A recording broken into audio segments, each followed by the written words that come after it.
बाबा के एक भक्त जब उनके स्कूल की छुट्टियां हुई तो वे दक्षिणेश्वर की तीर्थ यात्रा पर चले गए।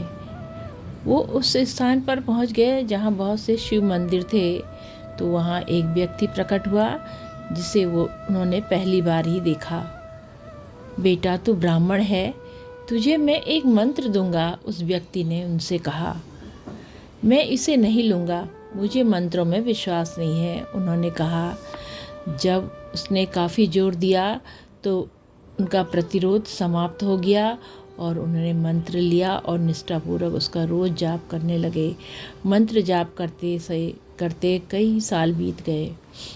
1955 का जून का महीना था, रविवार का दिन था और वो भक्त अपने कुछ मित्रों के साथ बैठे बातचीत कर रहे थे।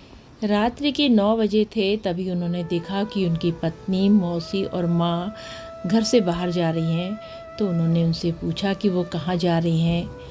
उन लोगों ने बताया कि बगल वाले मकान में जा रहे हैं, वहाँ कोई बाबा आए हैं। उनके साथियों ने तिरस्कारपूर्व व्यंग्य में कहा, क्या वो खाते भी हैं? हम लोग उनके लिए भोजन की व्यवस्था कर सकते हैं। वो व्यक्ति शिकारी थे।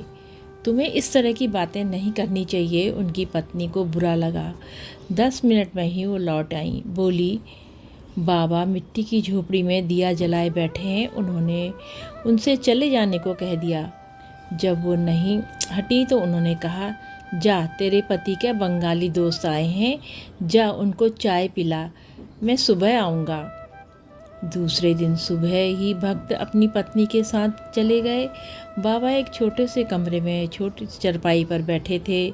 जैसे ही उन्होंने प्रवेश किया वो खुशी से उछल पड़े। उनका हाथ पकड़कर कहने लगे, हम चलते हैं। वहाँ से हम इतनी तेज़ी से चल पड़े कि उनकी पत्नी को साथ पकड़ने के लिए अपनी चप्पलें उतारनी पड़ी। वे उनके साथ उनके घर आए और बोले, हम तेरे ही घर रहेंगे। जब उस दूसरे घर की महिलाएं उन्हें वापस लेने आईं तो मना कर दिया। बाद में उन्होंने उनसे पूछा कि तू शिव का भक्त है?